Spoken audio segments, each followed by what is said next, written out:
Hello, welcome back Alpine Leap Stories. നമ്മൾ ഇന്നൊരു യാത്ര പോവാട്ടോ. ഞാൻ സത്യത്തിൽ ഇവിടെ വന്ന സമയത്ത് ഒരുപാട് പോകണം എന്ന് ആഗ്രഹിച്ച് പോകാൻ ഭയങ്കര എക്സൈറ്റഡ് ആയിട്ടിരിക്കുന്ന ഒരു സ്ഥലമാണ്.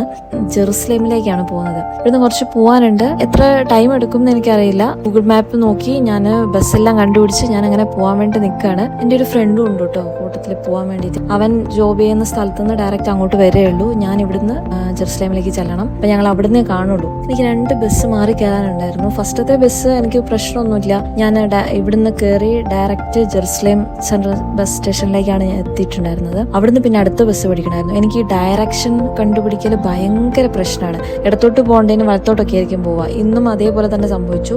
ഒരു ഫസ്റ്റ് നമ്പർ ബസ്സിലാണ് കയറേണ്ടത്. അത് ഞാൻ കാത്തു നിന്നത് നേരെ ഓപ്പോസിറ്റ് സൈഡിലായിരുന്നു.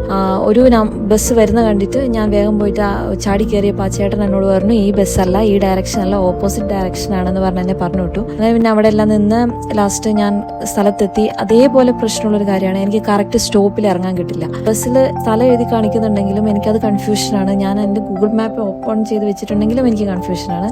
എപ്പം ഒരു സ്റ്റോപ്പ് ഫ്രണ്ടിലേ ഞാൻ പോയിട്ട് ഇറങ്ങലുള്ളൂ, അല്ലെങ്കിൽ ഞാൻ പേടിച്ചിട്ട് ഒരു 2 സ്റ്റോപ്പ് പുറകിലൊക്കെ ഇറങ്ങിപ്പോകും. അപ്പൊ ഇന്നും ഇതേപോലത്തെ അബദ്ധങ്ങളെല്ലാം പറ്റിയിട്ടുണ്ടായിരുന്നു. ജെറുസലേം ചെന്ന് ഇറങ്ങിയത് ഒരു സ്റ്റോപ്പ് ഫ്രണ്ടിലായിപ്പോയി. അപ്പൊ പിന്നെ എനിക്ക് തിരിച്ച് നടന്നു വരണമായിരുന്നു. നല്ല വെയിലും ചൂടുമാണ്. ഇനി ജെറുസലേമിൽ ഞാൻ എവിടെയാണ് പോകുന്നത് എന്ന് പറഞ്ഞില്ലായിരുന്നു അല്ലേ? ചർച്ച് ഓഫ് ഹോളി സെപ്പിൾക്കറിലാണ് ഞാൻ പോകുന്നത്. അതായത് ഈശോയെ കുരിശിൽ തറച്ച സ്ഥലം, കുരിശിൽ നിന്ന് ഇറക്കി കിടത്തിയ സ്ഥലം, ഈശോയുടെ കല്ലറ, ഈശോ ഉയർത്തെണീറ്റ സ്ഥലം, ഇതൊക്കെയാണ് അവിടെ ഉള്ളത് മെയിനായിട്ട്. സാധാരണ സൺഡേസ് ആണ് അവിടെ മൊത്തത്തിൽ ഓപ്പൺ ചെയ്ത് കൊടുക്കുക, എല്ലാ സംഭവങ്ങളും കാണാൻ വേണ്ടിയിട്ടെന്നാണ് ഞാൻ പറഞ്ഞു കേട്ടിട്ടുള്ളത്. പക്ഷെ ഞാൻ പോകുന്നത് ഒരു വെനസ്ഡേ ആണ്. അതുകൊണ്ട് എത്രത്തോളം എന്തൊക്കെ കാര്യങ്ങൾ കാണാൻ പറ്റും എന്നൊന്നും എനിക്കറിയില്ല. ഞങ്ങൾക്ക് കറക്റ്റ് കയറേണ്ട വഴിയൊന്നും കിട്ടാത്തതുകൊണ്ട് കിട്ടിയ വഴിയെ ഞങ്ങളങ്ങ് കയറി.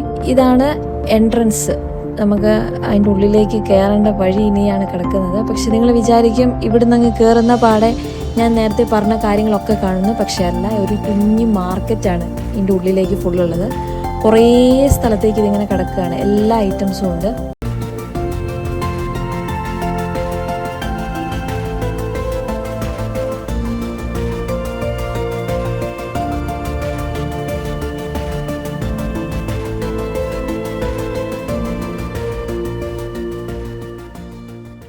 ഇതിൻ്റെ ഉള്ളിലേക്ക് കയറി കഴിഞ്ഞാൽ നല്ല തണുപ്പാട്ടോ.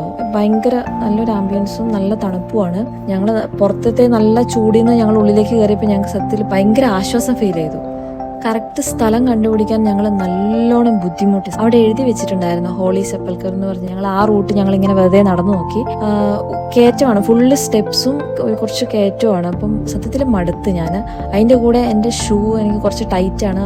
എനിക്ക് ഭയങ്കരമായിട്ട് കാല് വേദന എടുക്കുന്നുണ്ടായിരുന്നു ആ ഷൂ ഇട്ടിട്ട്. അപ്പം ഞാൻ ആ ഷൂ ഊരിയിട്ട് എൻ്റെ ട്രാവൽ പാർട്ട്ണറുടെ കയ്യിൽ ഞാൻ കൊടുത്തു.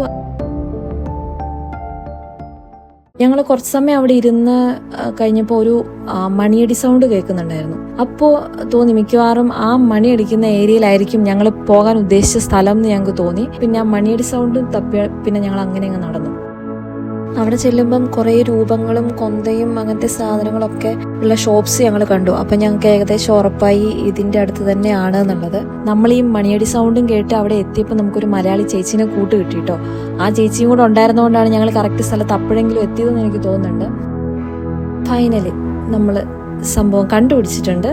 ഇതാണ് നമ്മുടെ ചർച്ചിന്റെ എൻട്രൻസ് വരുന്നത്. ഈ ചർച്ചിനെ തിരുക്കല്ലറ ദേവാലയം അല്ലെങ്കിൽ പുനരുദ്ധാനത്തിന്റെ ചർച്ച് എന്നൊക്കെ പറയപ്പെടുന്നുണ്ട്. ഈ ചർച്ചിന്റെ ഡോറ് ഡെയിലി ക്ലോസ് ചെയ്യുന്നതും ഓപ്പൺ ചെയ്യുന്നതും 2 മുസ്ലിം ഫാമിലീസ് ആണ്. എല്ലാ ദിവസവും രാവിലെ 5 മണി തൊട്ട് 9 മണി വരെയാണ് ഇത് ഓപ്പൺ ആയിട്ടുണ്ടാവുക. എൻട്രൻസ് ഫീസ് ഒന്നും ഇല്ല കേട്ടോ. പിന്നെ നമ്മൾ കയറി ചെല്ലുന്ന പാടെ റൈറ്റ് സൈഡിൽ മേലേക്ക് കുറേ സ്റ്റെപ്സ് ഉണ്ട്. ആ സ്റ്റെപ്സിലൂടെ നമ്മൾ കയറി ചെല്ലുമ്പം കാണുന്നതാണ് ഈശോനെ കുരിശിൽ തറച്ച സ്ഥലം. അതായത് ഗാഗുൽത്ത മല എന്ന് പറയുന്ന സ്ഥലമാണ് ഇത്.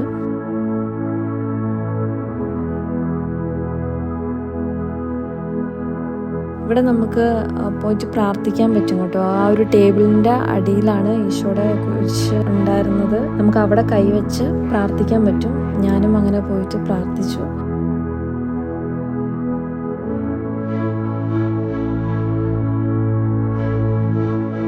ഈശോനെ കുരിശിൽ തറച്ചപ്പോൾ മാതാവ് നിന്നിരുന്ന സ്ഥലമാണ് ഇതെന്ന് പറയപ്പെടുന്നു. ഈശോനെ കുരിശിൽ തറച്ച് ഈശോ മരിച്ച സമയത്ത് ഭൂകമ്പം ഉണ്ടായി പാറകൾ പിളർന്നു എന്ന് ബൈബിളിൽ പറയുന്നുണ്ട്. അങ്ങനെ പിളർന്ന പാറയാണ് ഇത്. ഇവിടെ നമുക്ക് നേർച്ചയിടാനുള്ള സ്ഥലമുണ്ട്. അവിടുന്ന് ഒരു ക്യാൻഡിൽ എടുത്ത് കത്തിച്ച് നമുക്ക് അപ്പുറത്ത് കൊണ്ടുപോയിട്ട് വെക്കാൻ വേണ്ടിയിട്ട് പറ്റും.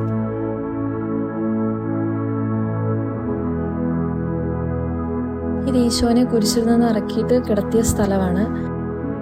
ഇവിടെ ആളുകൾ കൈവച്ച് പ്രാർത്ഥിക്കുന്ന, നമുക്ക് എന്തെങ്കിലും സാധനങ്ങൾ നമ്മൾ മേടിച്ചിട്ടുണ്ടെങ്കിൽ അതും ഈ ഒരു കല്ലറയുടെ മുകളിൽ വെച്ചിട്ട് നമ്മൾ പ്രാർത്ഥിക്കാറുണ്ട്.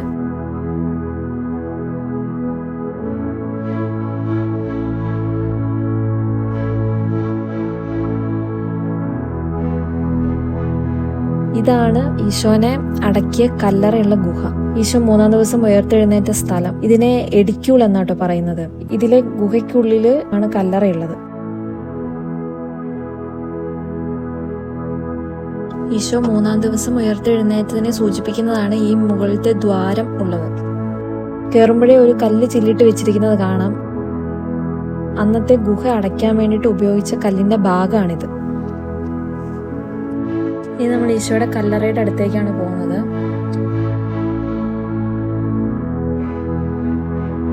ഇതാണ് ഈശോയുടെ കല്ലറ. ഈശോ ഇവിടെ നിന്നാണ് ഉയർത്തെണീറ്റത്.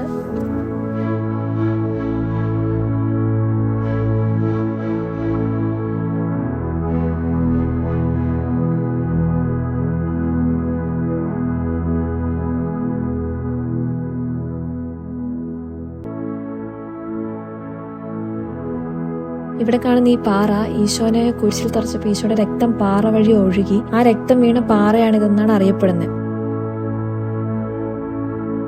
ഈ പാറയുടെ ഏത് ഭാഗം പൊളിച്ചു നോക്കിയിട്ടുണ്ടെങ്കിലും റെഡ് കളറിലായിരിക്കും ഉണ്ടാവുക.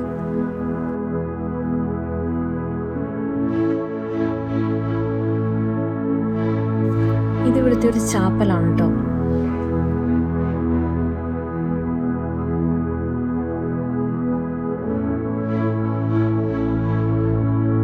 ഈ സ്ഥലമാണ് ഈശോന്റെ കുരിശ് കണ്ടെത്തിയ സ്ഥലം എന്നറിയപ്പെടുന്നത്. ഈ കാണുന്ന ഭാഗത്താണ് ഈശോന്റെ കുരിശ് കണ്ടെത്തിയത്. ഇത് മാർക്ക് ചെയ്ത് വെച്ചിട്ടുണ്ട് കേട്ടോ.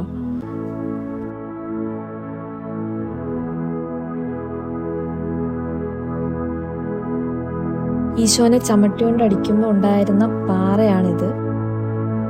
ഇതിന്റെ ചിത്രം മേലെ ഉണ്ട് കൊടുത്തിട്ട്. ആ പാറയുടെ ഒരു ഭാഗം മാത്രമാണ്. ഇതിന്റെ ബാക്കി ഭാഗം ഇറ്റലിയിലെ റോമിലാണ് ഉള്ളത്. നമുക്ക് അവിടുത്തെ എല്ലാ സ്ഥലങ്ങളും കാണാൻ വേണ്ടിയിട്ട് പറ്റിയിട്ടുണ്ടായിരുന്നില്ല. കാരണം ഞാൻ പറഞ്ഞല്ലോ, സൺഡേസ് ആണ് മൊത്തത്തിൽ അത് ഓപ്പൺ ചെയ്ത് കൊടുക്കുന്നത്. നമ്മൾ വെനസ്ഡേ പോയതുകൊണ്ട് നമുക്ക് എല്ലാ കാര്യങ്ങളും കാണാൻ വേണ്ടിയിട്ട് പറ്റിയില്ല. അപ്പം ഞങ്ങൾ പിന്നെ വിചാരിച്ചു ഏതെങ്കിലും ഒരു സൺഡേയും കൂടി വന്നിട്ട് മൊത്തം കാണാമെന്ന് വിചാരിച്ചു. ഞങ്ങൾ ഏതായാലും ഇനിയിപ്പോൾ തിരിച്ചു പോവാണ്. അപ്പോൾ ശരി, ഇനി അടുത്ത വീഡിയോയിൽ കാണാം.